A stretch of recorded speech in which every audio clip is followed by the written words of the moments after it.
السلام علیکم ورحمۃ اللہ وبرکاتہ۔ اعوذ باللہ السمیع العلیم من الشیطان الرجیم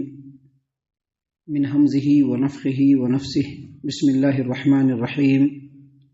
وترى الشمس اذا طلعت تزاور عن كهفهم ذات اليمين واذا غربت تقرضهم ذات الشمال ذات الشمال وهم في فجوة منه ذلك من آيات الله من يهد الله فهو المهتد ومن يضلل فلن تجد له وليا مرشدا۔ اے محمد عربی صلی اللہ علیہ وسلم، آپ دیکھیں گے کہ جب سورج نکلتا ہے تو وہ ان کے غار کے دائیں جانب سے ہٹا رہتا ہے، اور جب سورج غروب ہوتا ہے تو بائیں طرف کترا کر کے غروب ہوتا ہے، اور وہ نوجوان اس غار کی وسیع جگہ میں لیٹے ہیں۔ یہ اللہ تبارک و تعالیٰ کی نشانیوں میں سے ایک نشانی ہے۔ جسے اللہ ہدایت دے وہی ہدایت پا سکتا ہے، اور جسے وہ بھٹکا دے تو آپ ان کے لیے کوئی مددگار، رہنما، راہ راست پر لانے والا نہیں پا سکیں گے۔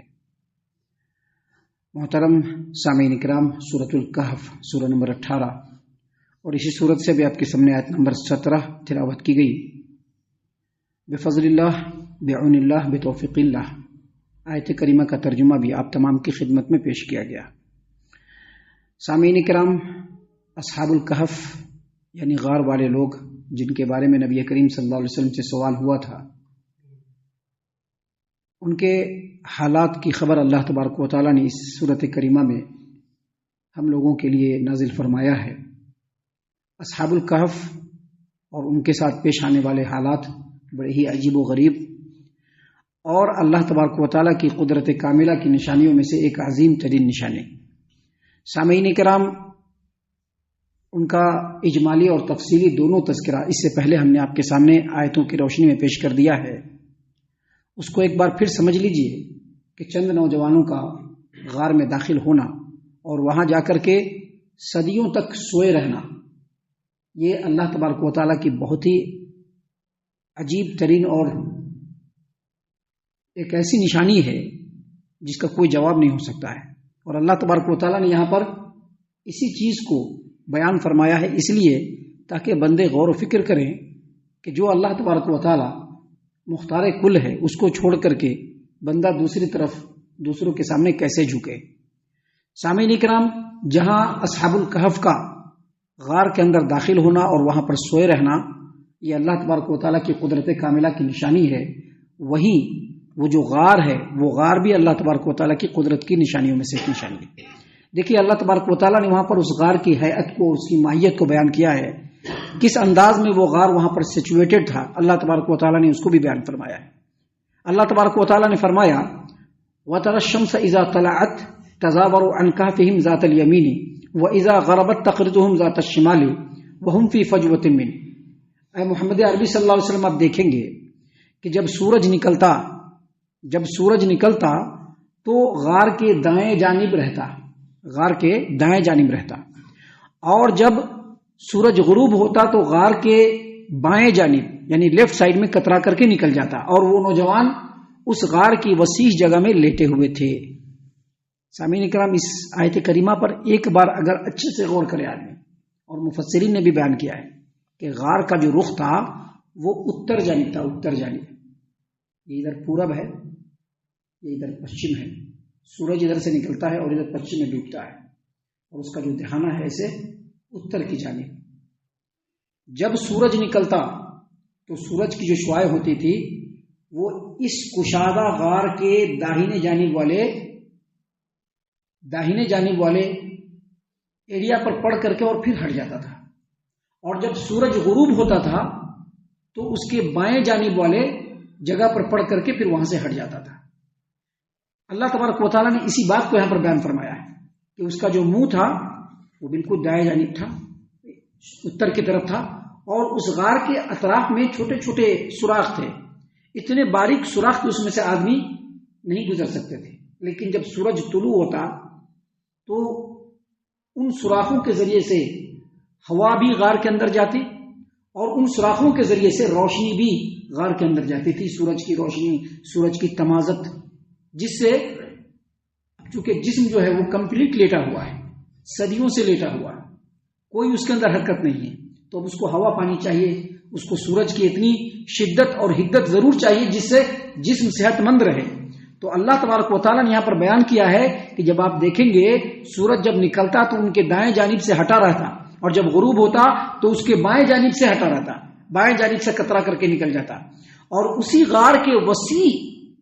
پرانگن میں، اسی غار کے وسیع احاطے میں وہ نوجوان لیٹے ہوئے ہیں، سوئے ہوئے ہیں، یعنی کنٹینیو سوئے ہوئے ہیں، سال ہا سال سے سوئے ہوئے ہیں۔ لیکن اللہ تبارک و تعالیٰ نے ایسے غار کی طرف ان کی رہنمائی فرمائی کہ جس غار میں سال ہا سال لیٹے رہنے کے باوجود ان کو زندہ رہنے کے لیے جتنے ہوا اور آکسیجن کی ضرورت ہے اللہ تبارک و تعالیٰ ان کو وہاں پہنچا رہا ہے۔ ان کے جسم کو صحت مند رہنے کے لیے جتنی روشنی کی ضرورت ہے، سورج کی جتنی حدت کی ضرورت ہے، جتنی شدت کی ضرورت ہے، اتنا پہنچ رہا ہے۔ اتر جانب اس کا منہ ہونے کی وجہ سے جب سورج طلوع ہوتا تو ان کے دائیں جانب جو ہے وہ سورج کی روشنی پڑتی، اور جب سورج غروب ہوتا تو ان کے بائیں جانب سورج کی روشنی کترا کر کے نکل جاتی۔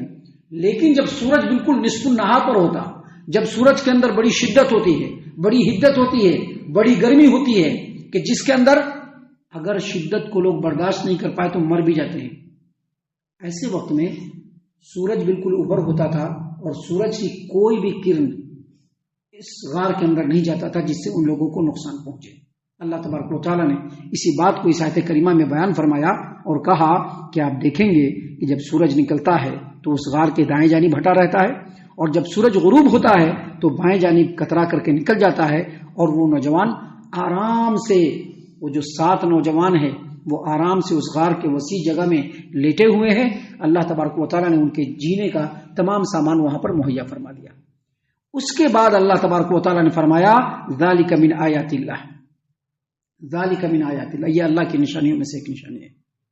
کہ اللہ تبارک و تعالیٰ نے سال ہر سال تک اس غار میں ان لوگوں کو سلائے رکھا۔ یہ اللہ تبارک و تعالیٰ کی نشانیوں میں سے ایک نشانی ہے کہ وہ چند نوجوان جو اپنے شہر کے اندر تھے، اللہ نے اسی غار کی طرف ان کی رہنمائی کی۔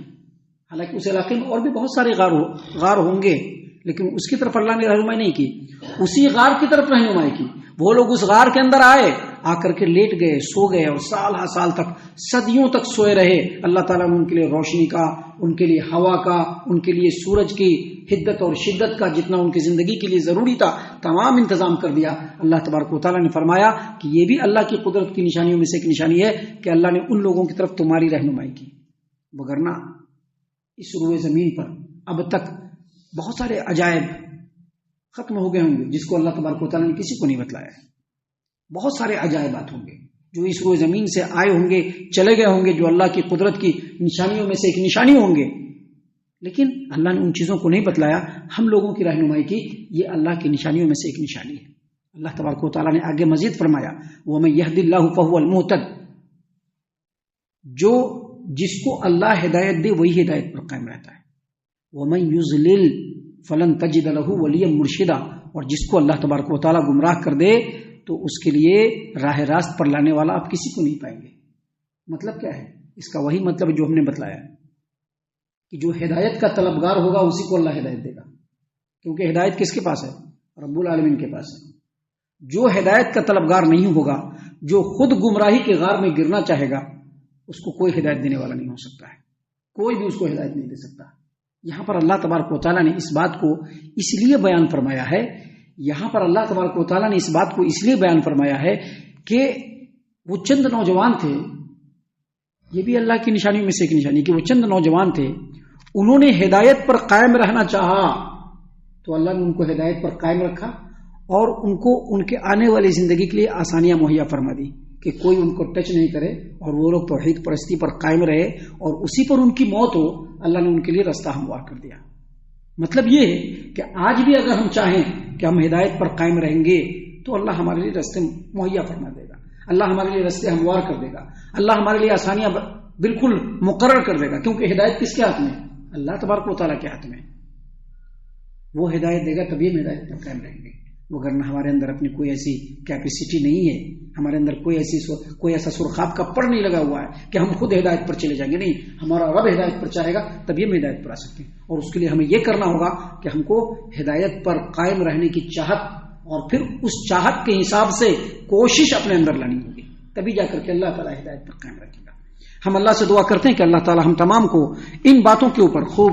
غور و فکر اور تدبر کرنے کے ساتھ ساتھ اللہ تعالی ہم تمام کو ان باتوں کے مطابق عمل کرنے کی بھی توفیق عنایت فرمائے، آمین۔ اللہ تعالی ہم تمام کو صحیح معنوں میں پکا سچا مومن مسلمان بنائے، اللہ اور اس کے رسول صلی اللہ علیہ وسلم کی اطاعت و فرما برداری کرنے والا بنائے، صحابہ کرام رضی اللہ عنہم کے طریقے پر چلنے والا بنائے، جنت الفردوس میں جگہ عطا فرمائے۔ اے اللہ ہم تمام کو جہنم سے پناہ دے، اے رب العالمین ہم تمام کو جہنم سے پناہ دے،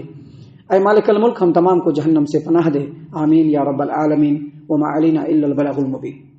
تبارك الذي نزل الفرقان على عبده ليكون للعالمين نذيرا